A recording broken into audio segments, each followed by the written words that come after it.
The caveat is that they're all connected. So shadows kind Yeah. of feed from one another in the end, and the gifts feed from one another. It's almost like you tap into the shadow, you turn them all on across the board, and it Yeah. depends. No matter what key you have your shadow in.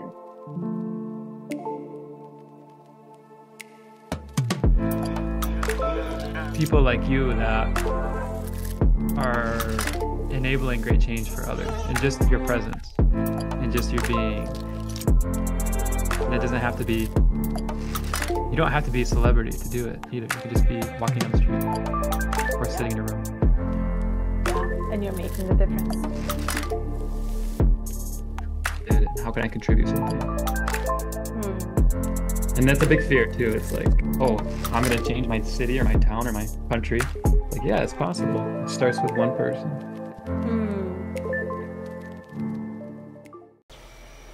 The fifth gene key: impatience, patience, timelessness. Patience is the way in which the shadow transforms into the gift. So it's fundamental to every aspect of the gene keys. It's the field, the spaciousness, the cauldron, in which dynamic change, the alchemy of life, occurs.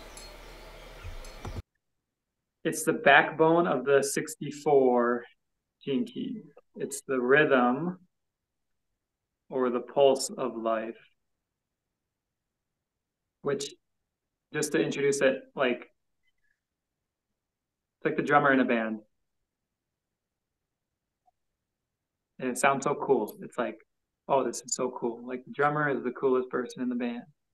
And then as I got into the shadows, I was like, uh-oh, this is a tricky one. Of course, it's all about time. Did it ring the bell? Were you able to understand it? Oh, yeah, like,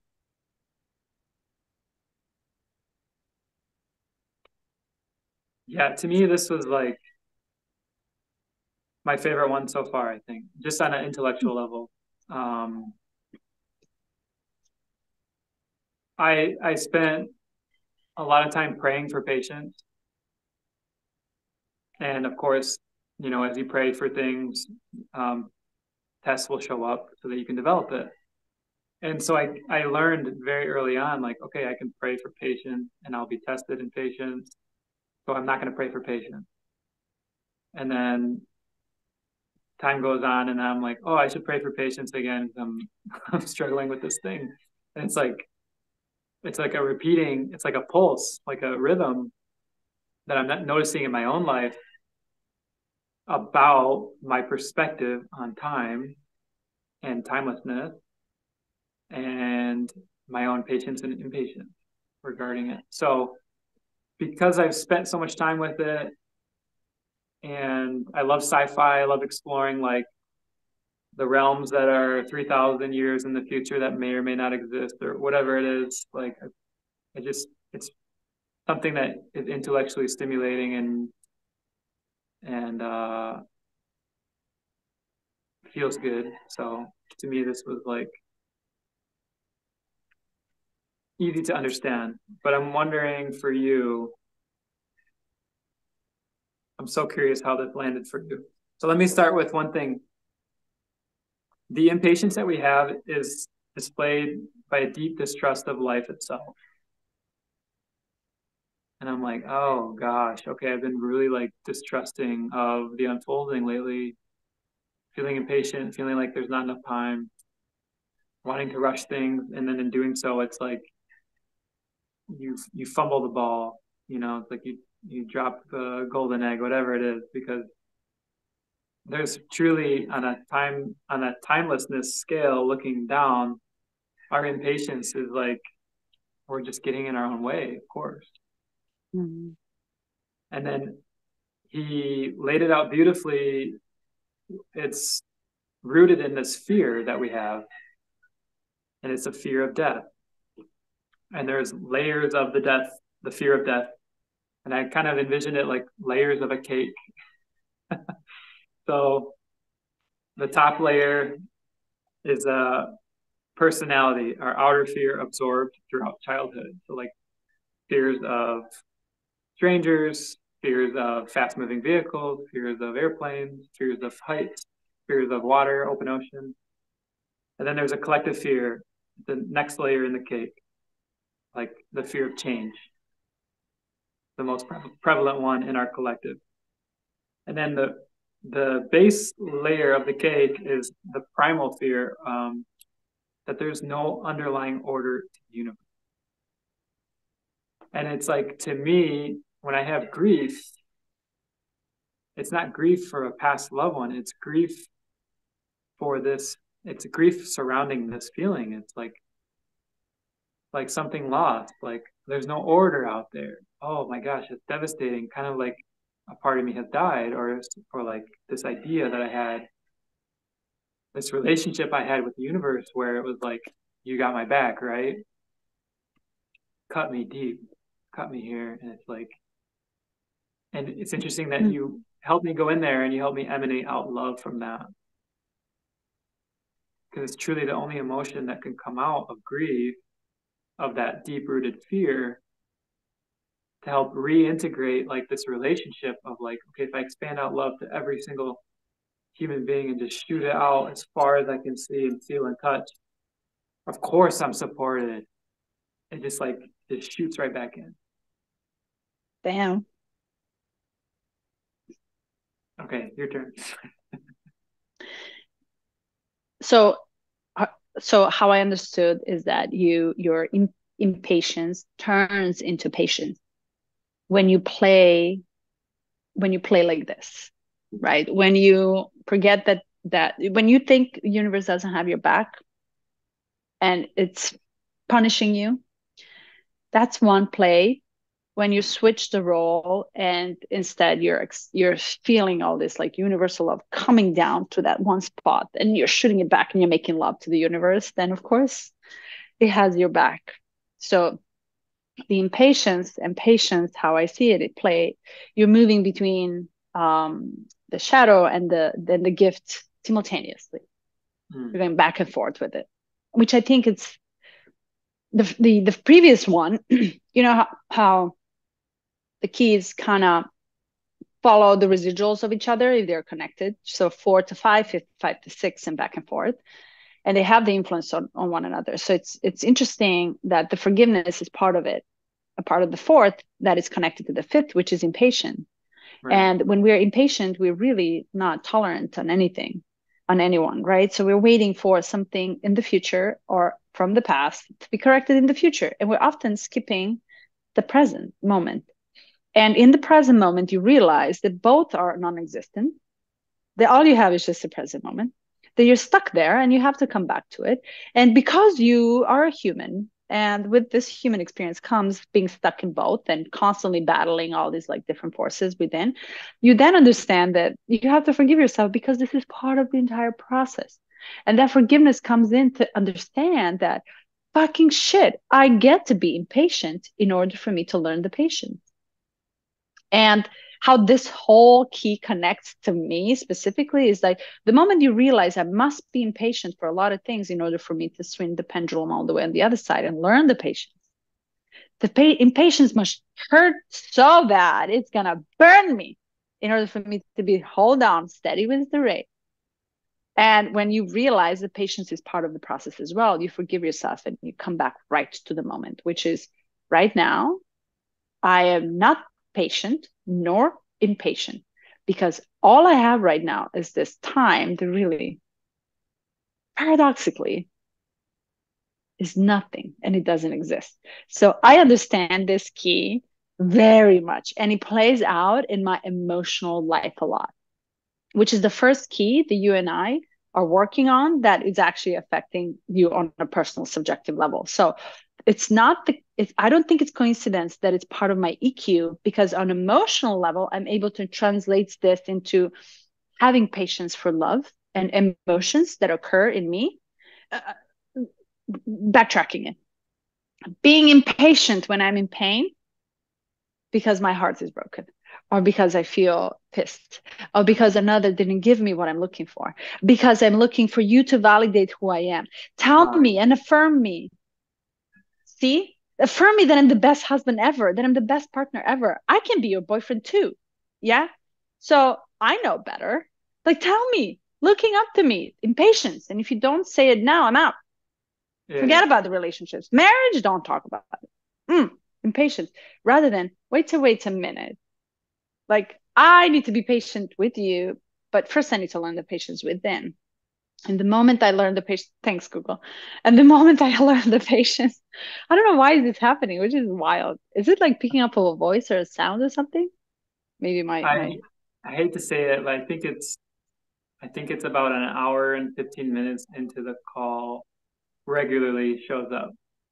Oh, like we're doing good. Okay, let me show this. Yeah. You see? Oh. Ah, I cracked it. Yeah, I don't know. I didn't know I did that. Yes. Oh, okay. So maybe it's.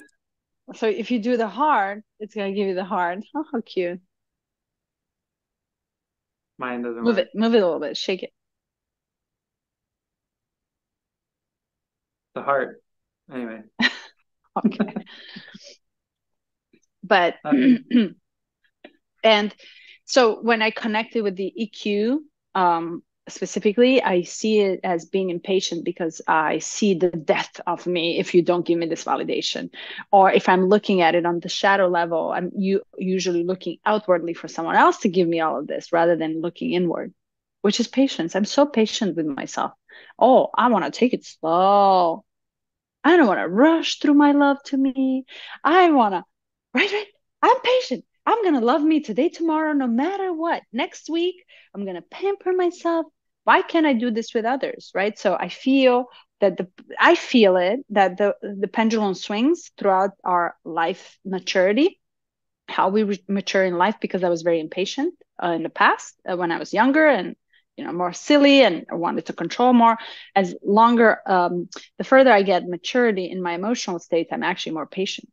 And I'm actually understanding that both of them are practice that I have to kind of like come back to one existence, which is nothingness. Wow. Yeah, to have that as, yeah, an emotional center. Yeah. Thank you for reflecting that. It sounds tough. It's beautiful. Yeah. And it's really the patience within. So I don't know. Okay, so it says, within the fifth gene key lies the great secret of timing in life. The gene key is about trusting and not trusting universal rhythm and natural timing. So if I tell you this, tell me how you feel about this. We all live the same cycles at the different times. Does it ring the truth to you or no? Yeah, true. So if I tell you this, what do you feel? That you're living your father's life and your son will live your life. Because you're seeing that he's making the same exact mistakes that you made when you were 4 or 5. True? False?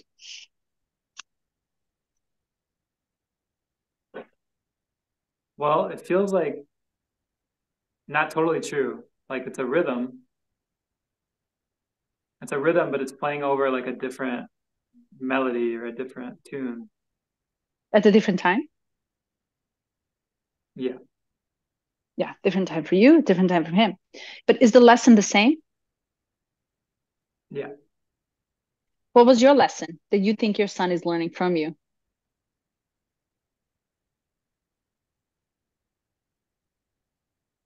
Good question.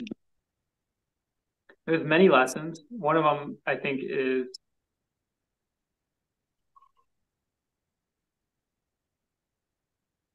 using creativity to solve for loneliness.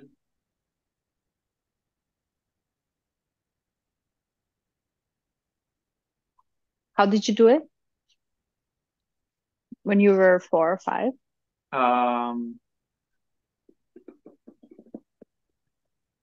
Playing games, doing puzzles, rolling around the grass, learning sports, reading books, anything and everything. So you mentioned there's a creative side and there's a lonely side. Do you think your son is lonely or creative?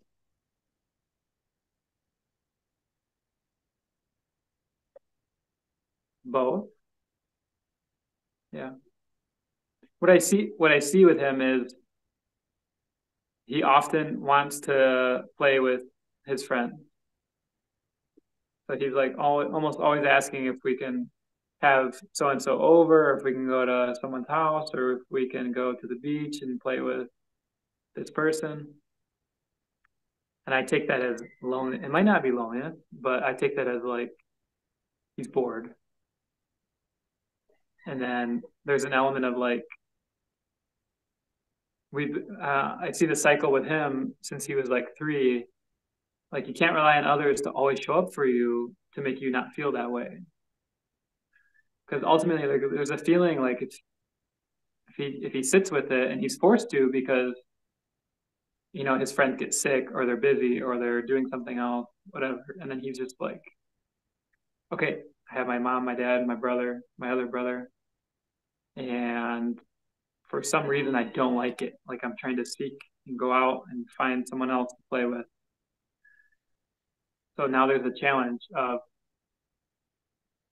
do I throw a tantrum or have a fit or have something or feel upset, or do I solve for it? Do I create a project or ask dad or mom, is there something that I can do, or come up with something and then get my brother to help me with it?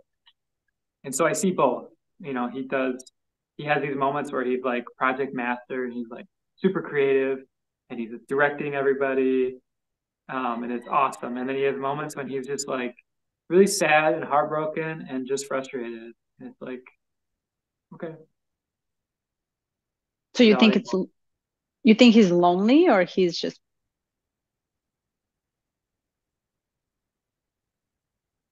not sure. Hard to ask a 4-year-old and get a clear answer. Yeah, they probably don't even know how to define the loneliness from boredom. So if we go back to like timelessness as the CD of the fifth, and the impatience versus patience, and it comes down to the cycle that is repeating in everyone's lives, in everyone's consciousness. It's almost like we're in a loop. We're just different bodies. Does that speak true to you or no? I mean, yeah, on some level, I see repeating challenges, but they're also very different. And I also see, like, with my siblings, it's more closely related. Like they haven't maybe, like, if it's a loop, they stayed really close to their, like, my brother and his dad. Versus like my loop is like like going over here. Bigger. Yeah, just trying to like be more expansive, get further away. But then it's like come back at some point. So if I were to break it down in pieces, this is how I understand the timelessness of it, right? So if we really think let's say we have like 100 years of this existence in this round, and the mother and the father and the kids get the same around time lifespan. And if we chunk it in like 4 or 5 different sections of life existence and life growth or maturity, it's like it almost comes down to the same. You're born, the first 10 years, you have no fucking idea what's happening. No, all the way up to 2021, you have no idea what is happening. You think you're so subjective. You think the world revolves around you. You're learning like a sponge and you're feeling all these different things, and suddenly you become a personality that you think you're the smartest in the world. The smartest. My nephew's going through this right now. He's 16. He thinks he can make money like this compared to all of these people around. And we're all kind of stupid for working so hard when you don't have to work so hard. You punch a couple numbers and codes in the computer and bam, the money shows up for you and you live happily ever after. He's convinced to it. So like the innocence of it kind of turns into the subjectiveness of everything, and you think every single eye around in the room is literally pointing at you, and your center, the world, everything else revolves around you. First stage. The second stage is you go there, you fight for your values, you learn them, you burn them, you learn them, you burn them, you come up with new one. You meet all these different people, you question your life existence, you're like, fucking shit, why did I come here? 20 to 40, right? And you're going through it. I'm still going through it. This is why we're doing this. 40 to 60, you're like, my time is over. I'm tired of it. What's the point anyway? Let's accept everything. All I have to do is just give you some advice on how not to make the mistake that I did. But yet, I'm still going through the same mistakes that my mom is going through in this chunk of life. And in the end of it, 80 to 100, you're sitting out there, you're saying, love is everything. That was a good one. I fucked it all up again. And there's no feelings. The ego is gone. Everything is gone. What was the point? Nothing, right? So you excel because you inhaled here, you excel in the end. So we all kind of go through the same evolutionary process in the 100 years of lifespan that we have. I see it as like, it doesn't matter when, every single body and human and a brain and a soul, this in this timeline will go through the same exact cycling, like the same exact turbulent, like ups and downs. We're all going to end up in the same spot. It's just a matter of time. So if I'm going through in my 30s or late 30s, going through a freaking awakening that I think of my lifetime was awakening, forget about it. In 10 years, I'll awaken to something else. And I'm just sitting here waiting for Eric when your time is to awaken. So if I'm with my partner, this is where I make mistake all the time. It's like I'm expecting you to wake up with me. What the fuck does that mean? I can't expect you to wake up because you have your own timeline. You have your own timeline. And really, when I think about it that way, it's like fucking time doesn't exist. We're literally, you and I are here at the same time. You and I might be going, doesn't matter the age difference, really. Doesn't matter if the collective consciousness is growing and if the cosmic consciousness is expanding. By default, we're expanding all at the same time. No wonder why we all talk about same shit at the same time. Abandonment issue, trauma issue, somatic healing. Everybody's talking about this. And I'm like, what is going on? Now, suddenly, everybody wants to do the trauma work. Where from? There's no time. We're all just banging into this cosmos together, fighting, doing it the same exact way in the different formats, I almost feel like. So what if you and your kid at the same time are passing through literally the same awakening process, just different formats? One is small, completely unconscious of what's happening, and one is an adult, mature, that has its own stages in life that it's going through. And yet there's this cosmic knowledge that is being poured into our brains in schools. And now we have to figure out how to deal with this together with the emotions, and it's all chaos. But yet we're all growing at the same time, which means the time doesn't exist, the future doesn't exist. The past is just there to remind us that, I don't know, we went through some shit. Excuse my download. This came out of blue. Don't excuse it. Yeah, you have me at a loss for words. I'm just contemplating. It's like really beautiful and challenging. And what I feel is like involution, evolution, like when he talked about the chaos at the end. It's like I got a perspective of if my kids choose to have their kids, seeing them as my dad, now looking down, and also thinking about my grandpa. He's 95 or I think he's 95. Mm. And it's like, okay, that would be something else too.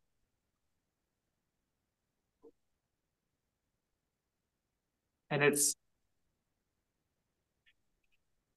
well, yeah, what it brings me back to, like, what is the point? Like, what,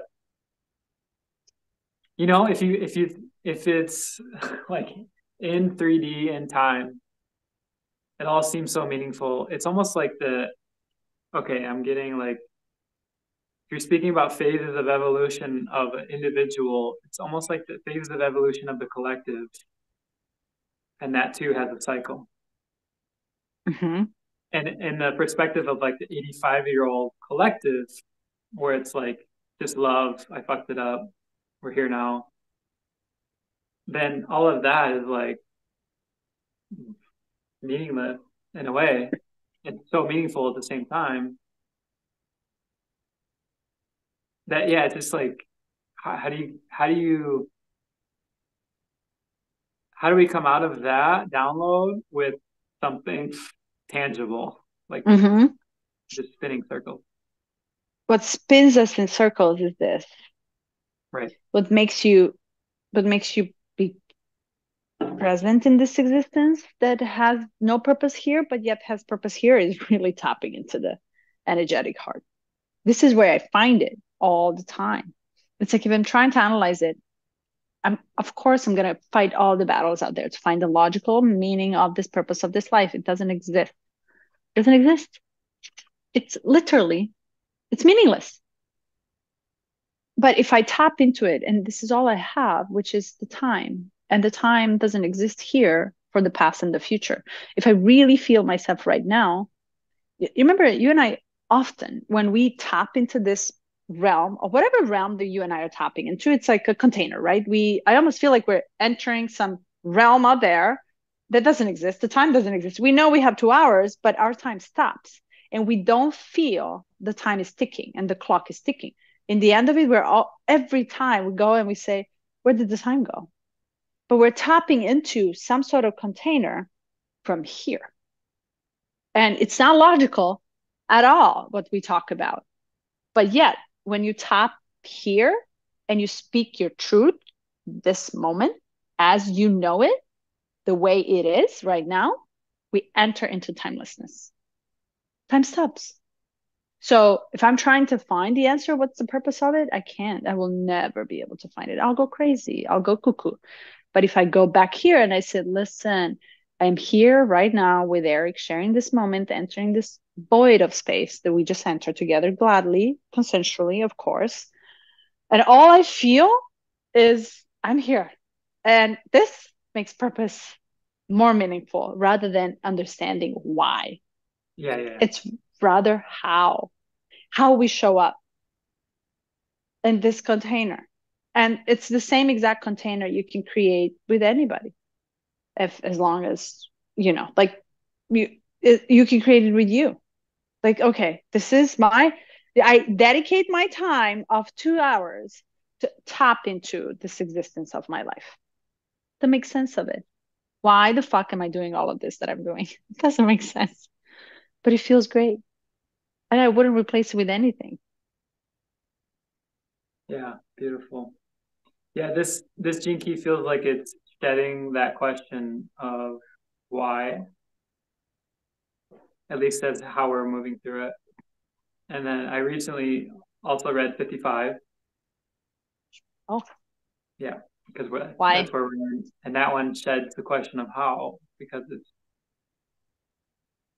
like if we're talking about the collective evolution, you don't have to think about how. It's gonna happen, and it happens. Yeah. Do you have 55? Yeah, it's my purpose. Oh, it's my pearl. Oh, it's your pearl. Yeah. Wow. I love 55. 50, yeah. I'm like, oh, okay, so we'll get to this in like November, December. Just wanting to talk about it more. Which is the ultimate trust that the Right. way it is, the way you are right now in this no moment of time is exactly perfect. Perfect. And I wouldn't change it for anything, Eric. Right. So if you feel like getting pissed, get pissed. Next moment will change. You'll evolve anyway. The universe always has your back. It's going to grow you, no matter what. Mm-hmm. Totally out of control. You actually can't control anything.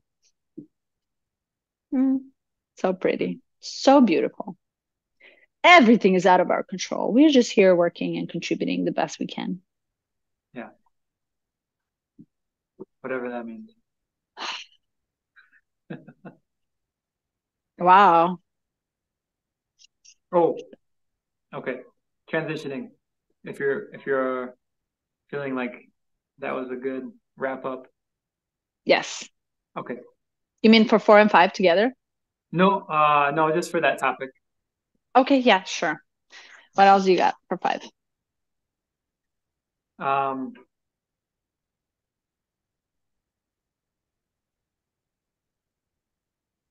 Impatience is one of the greatest causes of disease on the planet.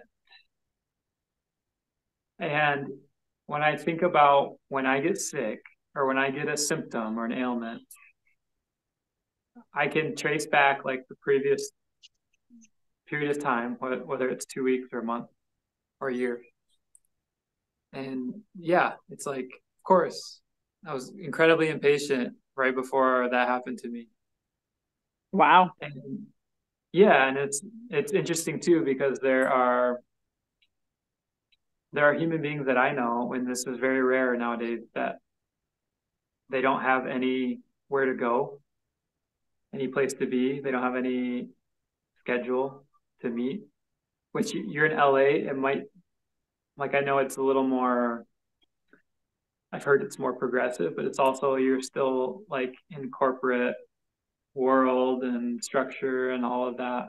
So I'm curious if you get to experience that. But out here in Hawaii, there's like vagabonds and people that are just kind of in flow, and that flow word gets tossed around a lot out here, and they're incredibly healthy, and in some instances, like, not living what you'd call like a healthy life, but they don't have disease or sickness or symptoms.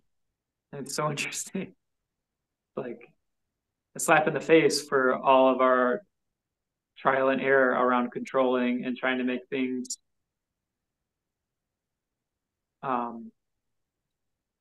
healthy and clean and perfect. Yeah. Do you think by default living in nature, such as Hawaii, and having that engraved in their nervous system that everything is slow, the seasons, one season only, right? So you're driving max 35 miles per hour, right? It's like, see you at You should come out 4. here. See you at, let's meet at 4:05 behind the corner. It's so cool, right? So it's like very slow pace. It's that slowing really that much really teaches you to be patient. Yeah. And if you're patient, you don't have to deal with impatience, which causes all these diseases. Do you think that just by default, living in such an environment actually teaches you patience about life? You came from Detroit. Yeah, area, Michigan.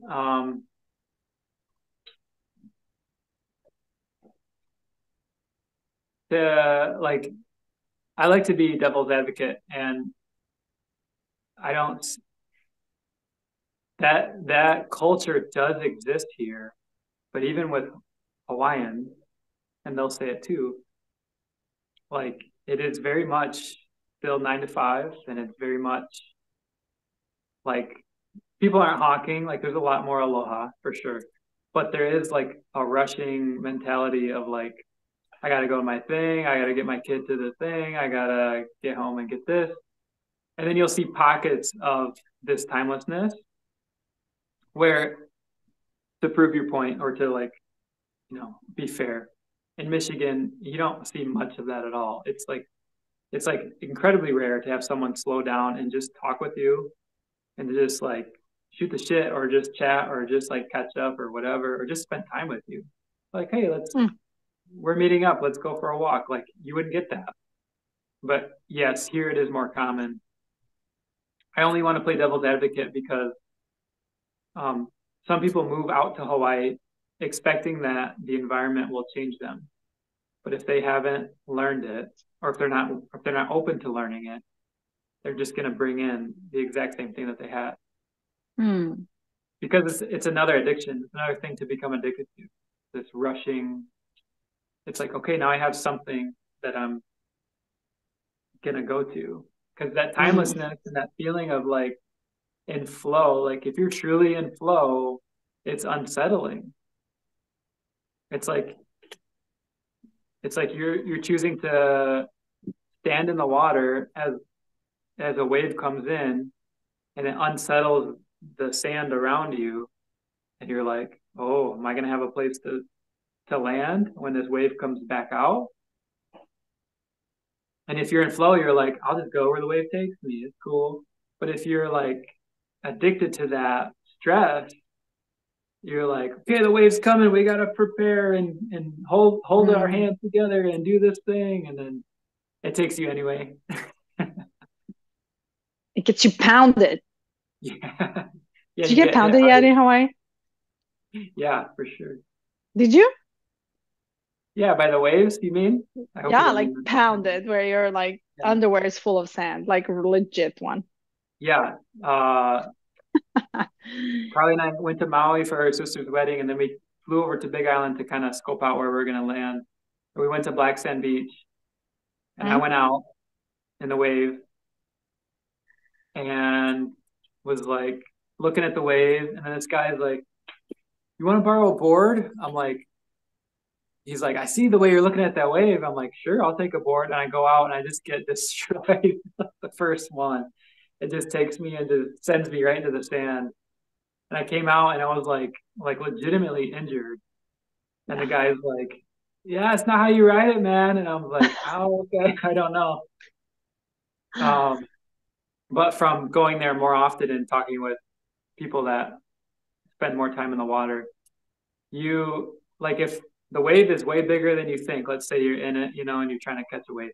If it's way bigger than you think or it does something different, the best thing you can do is just go, like you flop on your back and you just go limp and you just let it do its Let thing. it, It's when you're yeah. trying to like, oh no, oh no, oh no, that it crushes you.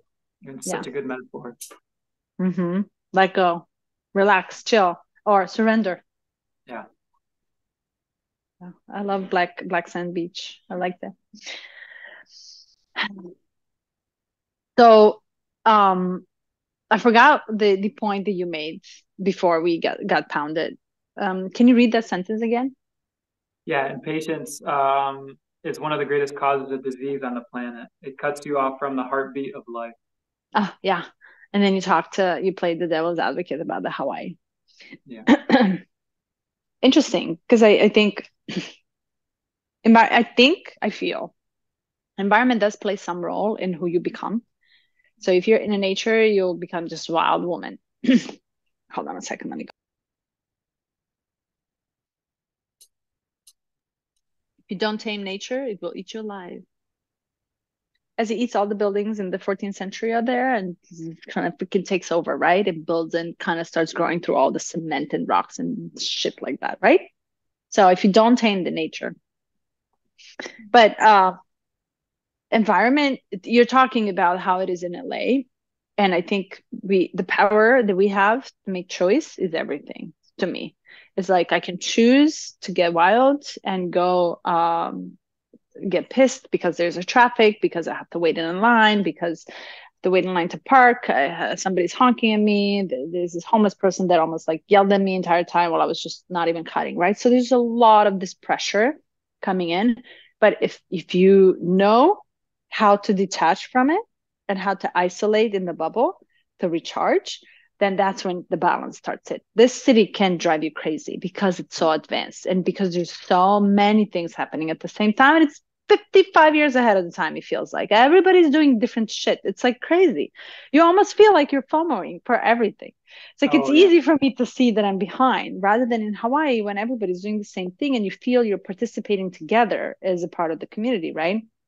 Here you can find your community. If you're not keeping up with it, you're out, right? So already different things, but I'm approaching it differently because I'm doing the different way of working with me rather than following the way that they're doing their own work. So I accept it, and when I am ready to get into it, I jump into it just to get a little tossed all over and pounded. Yeah. But when I feel like doing my own work, I'm completely different thing. It doesn't even feel that I'm in LA, literally. And I'm like, I just happen to live here, but I'm doing the work that I would do in Mars if I have to go, or in Hawaii, the same thing, because this is the awakening and this is the part of my time and my timeline in this chunk of my life where I get to actually explore all these different things and bubble all these things that this is the time. It feels right to do it now. It doesn't matter the environment that I'm in. So if to come back to tolerance versus intolerance or patience versus impatience is like I am in control and I want to control when I get pissed and on who and how much that influences outer external versus the internal. And I also you're right, because it can impatience and what is it, impatience, I think it is, right? Impatience in getting so short filtered with external factors causes you to be short filtered with you. And when you turn inward and say, I'm not enough. I'm so behind. I'm not on time. I'm not finishing my school. I could give a list of things to get mad at myself and be impatient with myself, which causes all these diseases. Instead, I choose not to get pissed and allow life to happen. Listen, you came back a year later out of fucking blue. But I never told you came back in the worst time of my life to make me the best person. Right. So I trusted. I didn't know you will happen. Honestly, literally speaking the truth. I didn't know you're going to come back in the time when I actually needed to reflect myself against someone. And you showed up and you just kind of fluffed your wings and showed up as a bird. I'm like, okay, I'll take it. I trust it. And it ended up being really transformative in many ways for me, just to be here and speak my truth from my heart with you together. And to have ears like yours to listen to what I have to blab about all the time is like, come on. And you gladly hear it, which is wild. I would take 10 times the amount. Kidding. Who fucking wants to hear what I have to say? Are you If you want serious? to 10x this podcast, let me know. Huh?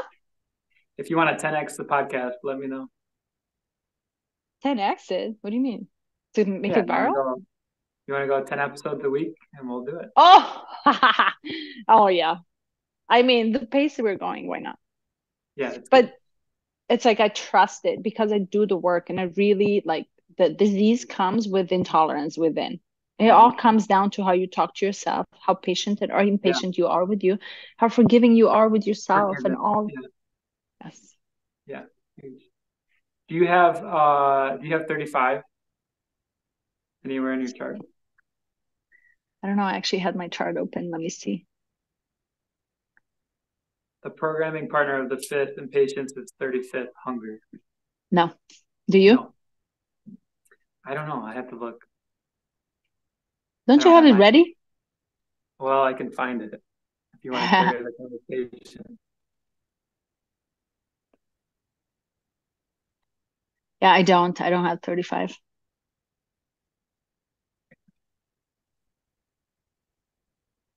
But it's hunger. Isn't that interesting?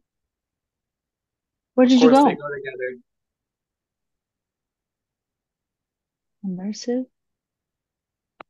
I lost you. Are you there? Oh, I'm here. Somehow I lost you. Oh, Hi, you're here. I'll try to find my chart. I'll find it later. I didn't think it would kick me off the video for doing that. But the 35th of hunger and the 5th of impatience literally feed one another.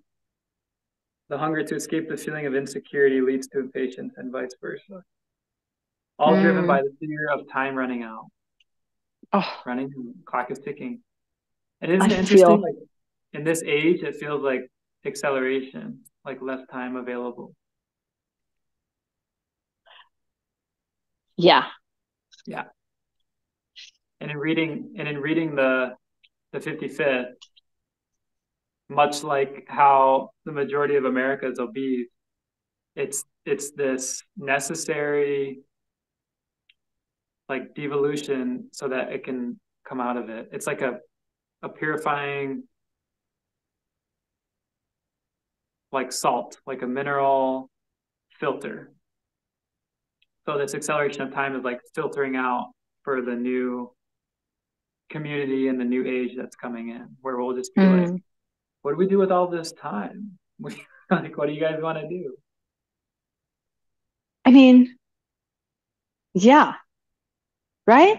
I don't think do you think our grandparents had the rush of running out of time? They just took their chill time to smoke the little mini pipe and sit in front of the fire. When was the last time we did this? Yeah. I haven't. Me neither. Yeah.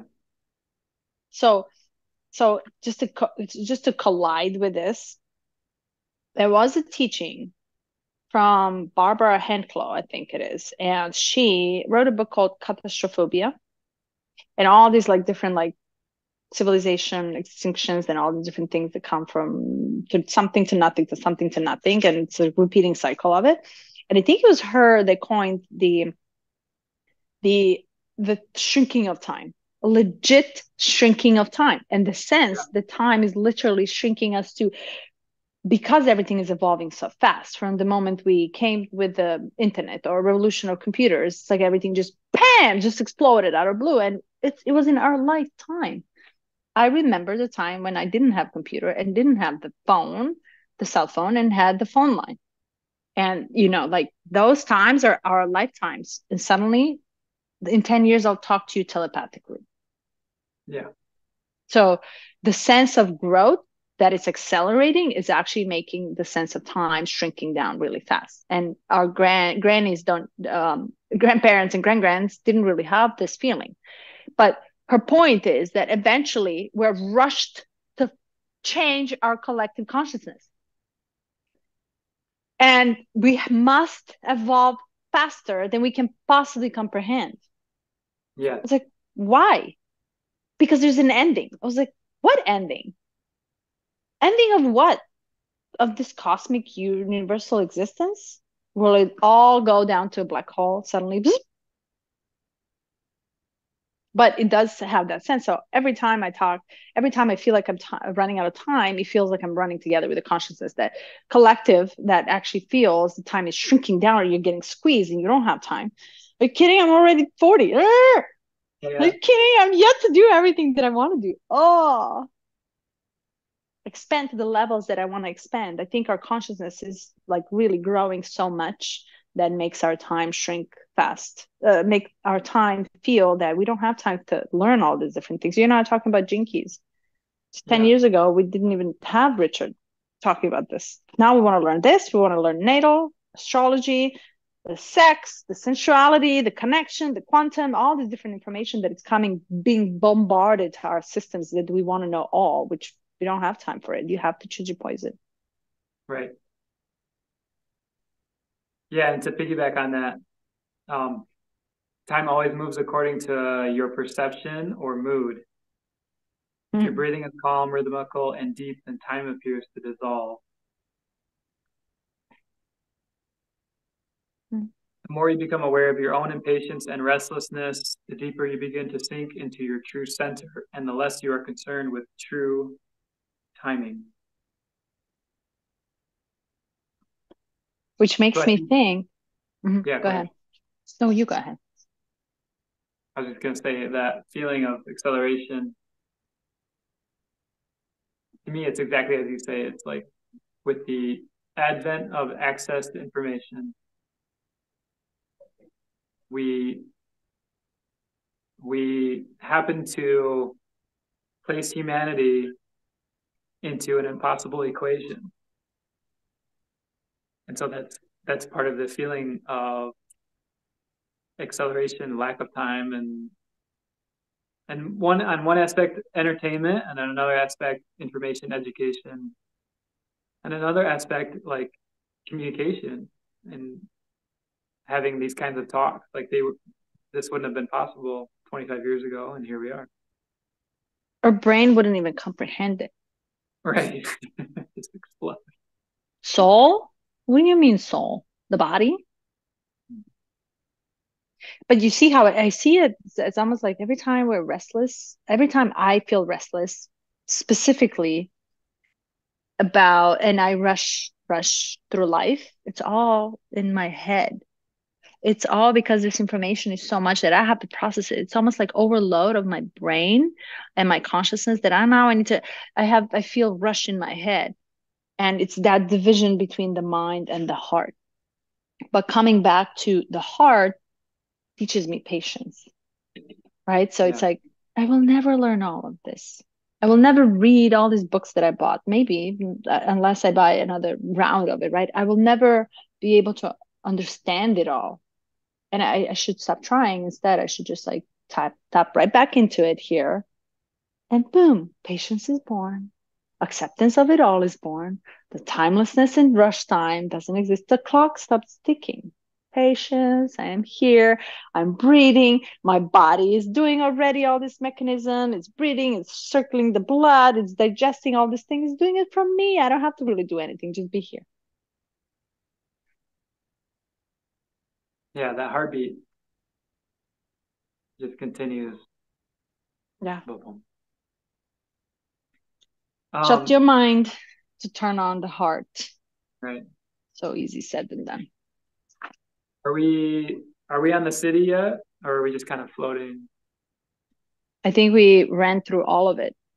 I do Okay. have one thing for CD. Did you highlight anything for it, for timelessness?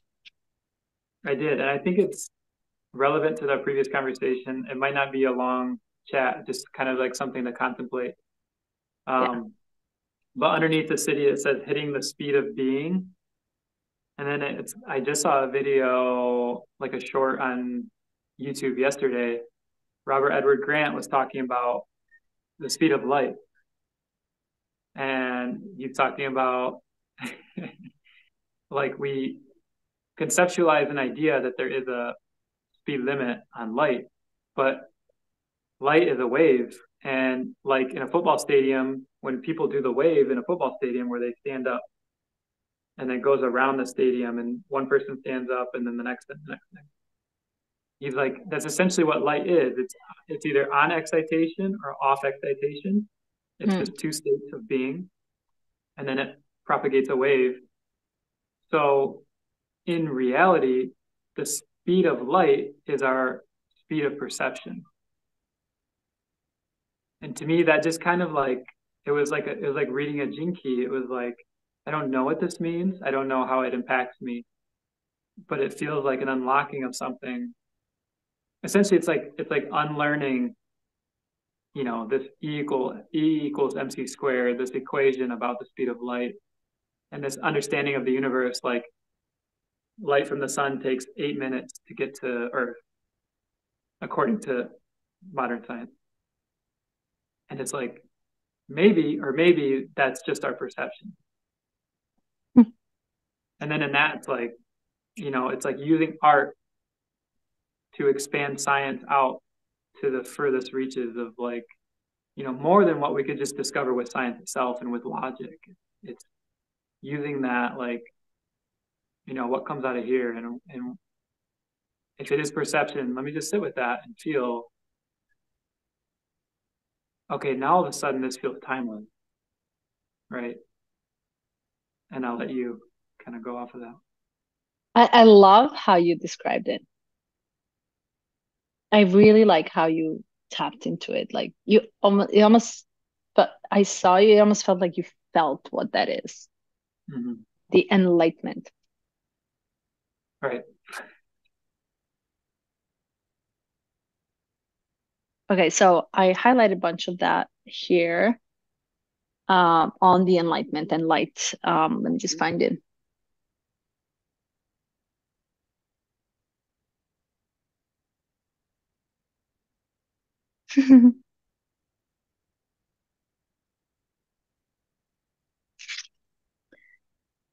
Every time you experience such an inflow of acidic high-frequency light, you move through an intense period of mutation in which any glitches in your genetic code are erased. So Yeah. what we know of the enlightenment is the ego of a death, ego death, no attachments, something we can't even comprehend with our senses or our current knowledge or brain capacity. We can only learn about it through mythology or religious way of explaining Jesus and Buddha and Allah, gods. But how I understood this is it is the higher frequency that you get into that erases everything behind it. It's so bright and light that changes the genetic code. That changes your fundamental self that you were built on and upon genetically. It's such a high frequency. It says as it nears the acidic threshold, the frequency of your body will begin to approach the speed of light. It is only when your frequency hits the speed of light that the time finally dissolves and pure being is experienced.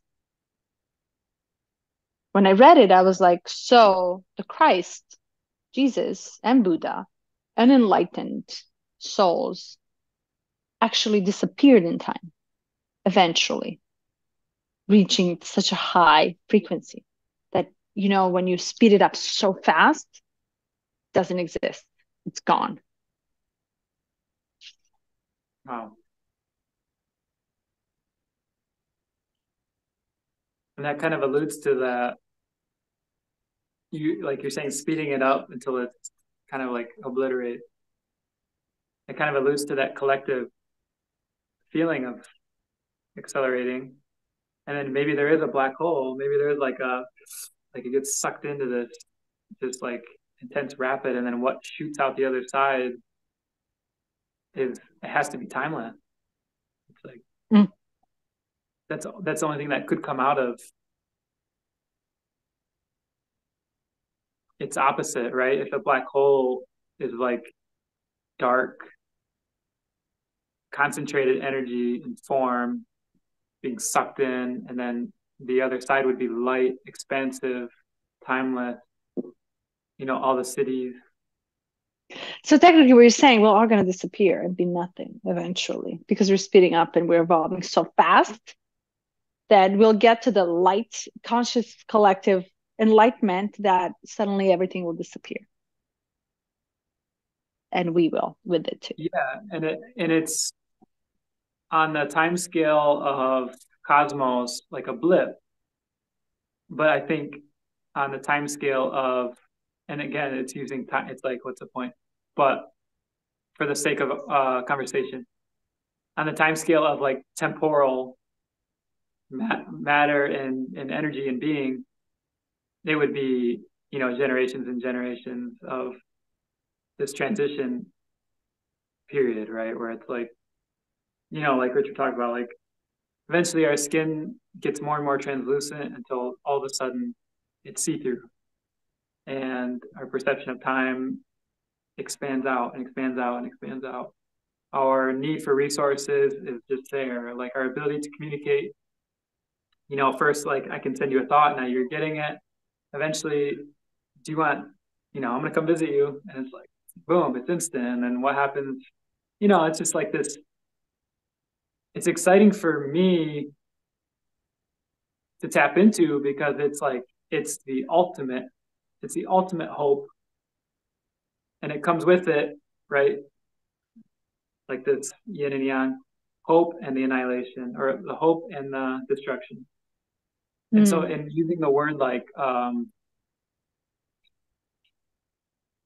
gosh, what did you say? Disappearing.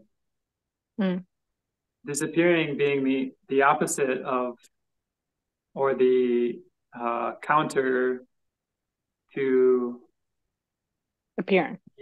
The appearance of like light itself, right? Okay, what if the end is the beginning? Of course. What if we all disappear just to actually appear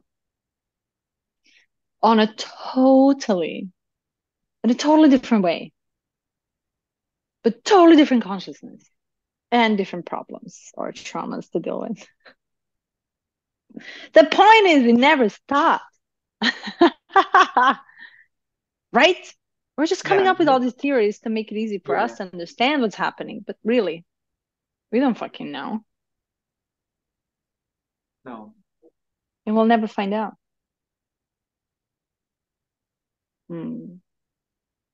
Is there a way,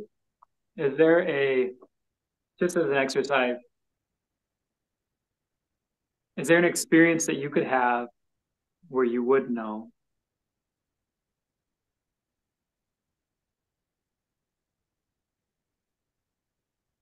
Or are you committed to not knowing? That I would want to know, or that I did know in the past, that proved that I was right? So you're saying like we can never know, right? We can never know if it's all ever ending, or if it's this or that or that. But I'm just, I like to do this with people. Is there an experience where that would change for you?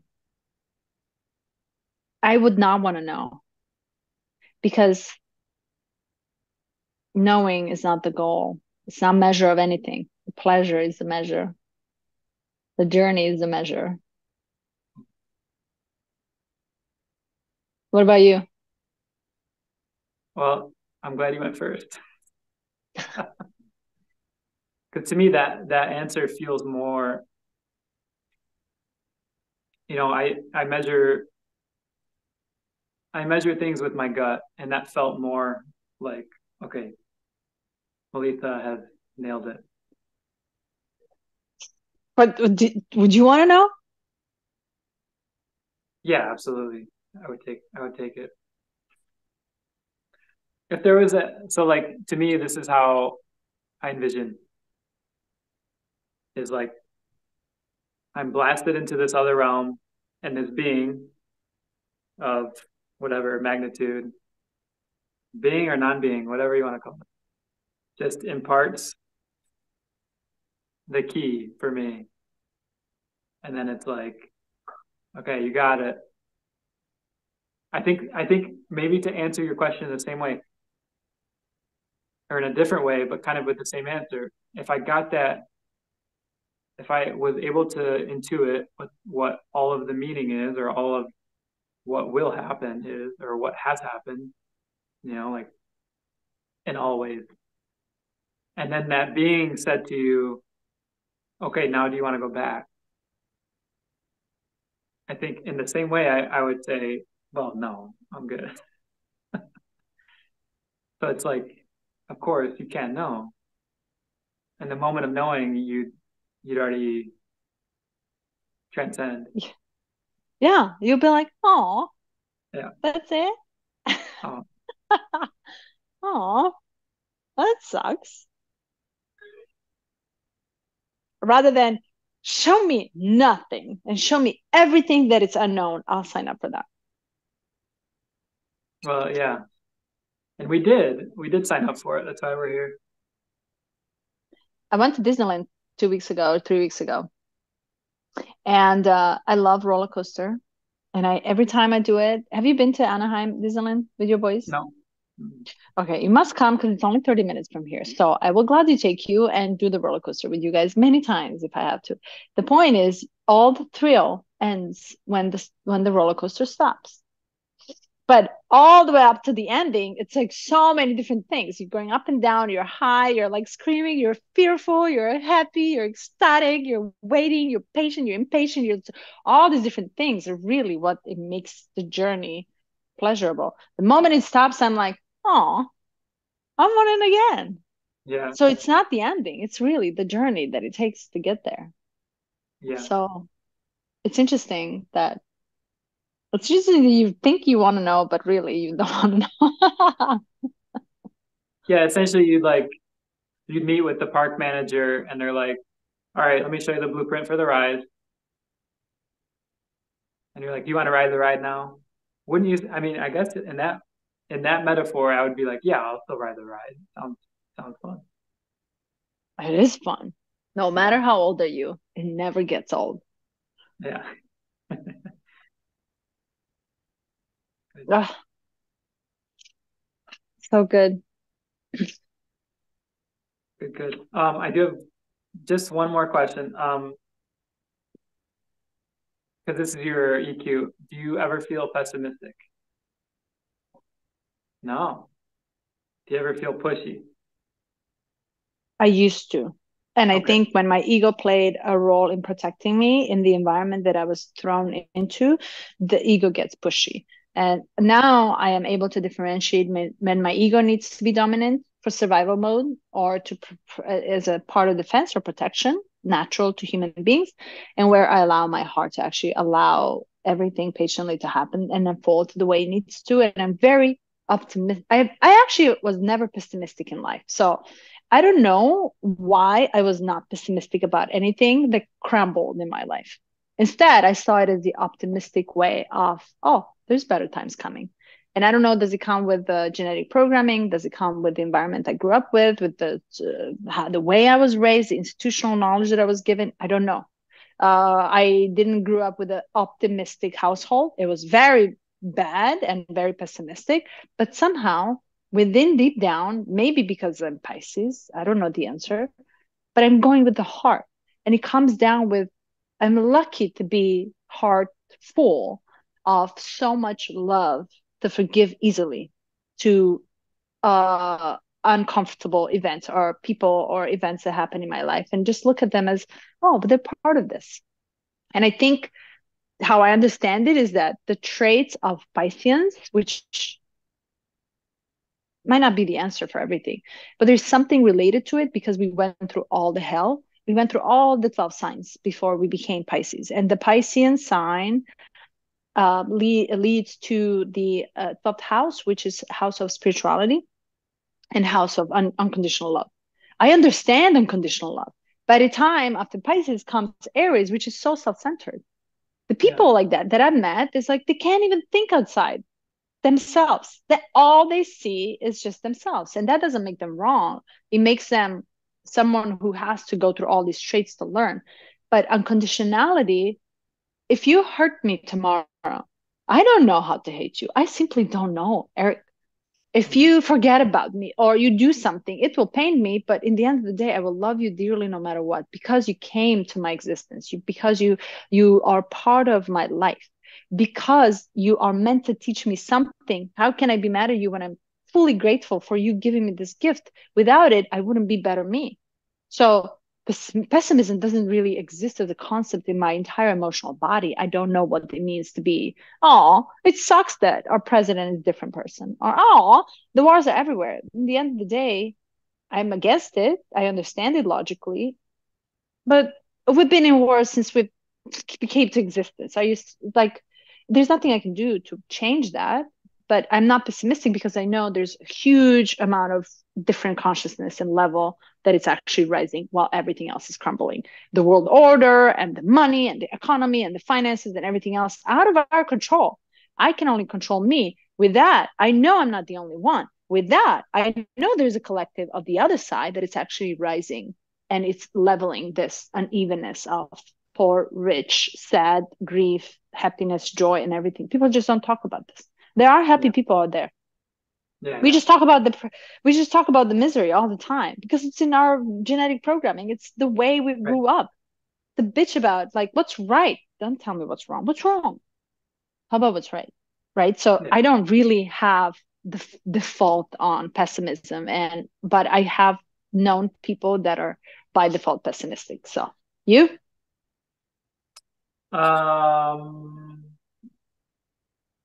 Yeah, more pessimistic than pushy. And I ask it as a pairing because it's pessimism is the repressed nature of impatience. And in my household, there's a lot of repressed everything. In your household you grew up in? Yeah. You come from? Yeah, like in my whole family lineage, like just repress it. And then there's certain pockets of certain people that will kind of pop out and be really pushy, more reactive. Out of curiosity, is it on the male side more than the female side? Yeah. Mm-hmm. So while feminism is rising and there's a lot of women finding their power right now within, there's a lot of suppression that is happening further from man. And nobody's talking about it because there's no focus on it. The main focus of collective is really feminism and going against the patriarchy and ruining out, because the system is patriarchal, right? So it's almost like, okay, while we're doing our work, who's paying attention to men? Yeah. Well, we talked about this before. The pendulum swings, and it's a necessary component of healing. But at some point, we have to swing back to the middle. So right now, it's like men suck, men are horrible, which is like, okay, let's move through it. It's welcome, and then let's bring it back to more central view. But it's interesting because you can still find extreme viewpoints, obviously, on either side. And it's interesting because YouTube tried to feed me this like really male dominant, and I'm like, oh, I get it, because now men are being suppressed and being like totally just shit on, and then there's this pocket, and then now the algorithm is like, this makes you feel good, right? Like, can I get you addicted to this viewpoint? And then it's seeing it in that moment, because of course that viewpoint has existed for as long as we've known, but now it's getting like new traction because now these men are feeling like, I don't have the support of women anymore. I can't even voice my opinion. I can't even go to the gym anymore without this experience, of being like trashed on. And then, so there's like this rebounding effect over here. But I see it, and I see both, and I'm like, it's kind of, and of course pessimistic, but it's kind of concerning for me to see that both extreme viewpoints are like way up here, and then if we got on and we came right in the middle, we would be like 100 views or less. It's just not sexy to be like grounded and centered. From a male's perspective? I think both. Well, I can only speak from my own perspective, from a male's perspective. But it's because you're not able to cater to, like, the extremes are sexy. The extremes get views. The extremes, whether it's like they're getting love and hate, so they're getting more attention. But if you come in and you're like, we don't need to throw men out, throw out the baby with the bathwater. Like, men have done some great things, but we should change a lot of the systems, and we should change how we view, and we should create more balance. And also, men, you don't need to be like totally materialistic and totally just treat women as trash either. Like, we should kind of come in the middle point. I wonder, like, how popular could that message be? What I'm thinking is that that point is all we can comprehend. That it's, if it's not this side, then it's this side, right? Yeah, our brains can only think that way because that's the only logical, or if we try to comprehend it. It's like, but none is wrong, none is right. Yeah. Where the optimism come from me is like, I trust it 100% because there's something cooking. To me, it's like the pot. And in this pot, all the ingredients are now like just like getting a little to boil. And I want to taste it. I want to see what that comes up with. And I noticed the change in me. And the change in me is that I don't think of men as piece of shit anymore. Piece of shit, because I'm doing my own work. And piece of shit man comes from my father, who taught me how not to believe in love, who taught me how men mistreat women, who taught me how, and then I just projected this to every man. Exceptions apply, of course, because my friends are my men, which I find ironic. Not women. It's the men. The men in my life are my brothers. Yeah. But the men of the women that I choose on their lives are the monsters. So there's a connection here that now I'm learning how to, and you happen to be the man that brings me all these perceptions, different angles of how you see it. I see you as a father, as a husband, as a friend, as a brother. Those are 4 different perspectives that I've never had in life to this extent. So as we open up and we discuss it, you actually unconsciously change the way I perceive men in general. Oftentimes I'm thinking, while we go out there and we fight for all these women's rights, which is me very much, I also have this masculinity in me that speaks through me. Like, I can fucking play the ego game with you, no problem. Oh my God. You want to show your dick bigger than me? I have a bigger dick. Example, right? I know the game for some reason. I understand, even though biologically I'm not same like you, I understand where the ego is coming from. That's where the pushy side comes in. I'll show you, watch me. Ha! Just watch, you'll burn down to the ground. But at the same time, I have this feminine that comes in. So who is fucking talking to you about being men? And actually understanding that now you're getting suppressed, you're getting all this information, that it's changing your perception about who you are. So your brain is changing because you're receiving different information. All comes down to this. If you feel like being a strong male lion protecting your cubs, then you do that. It all comes down to that. As Piscean, better to do this than the logic. And who your father played as a role, who you're playing as a role as a father, just speak truth and speak your heart. It comes down to that love It's all going to be fine.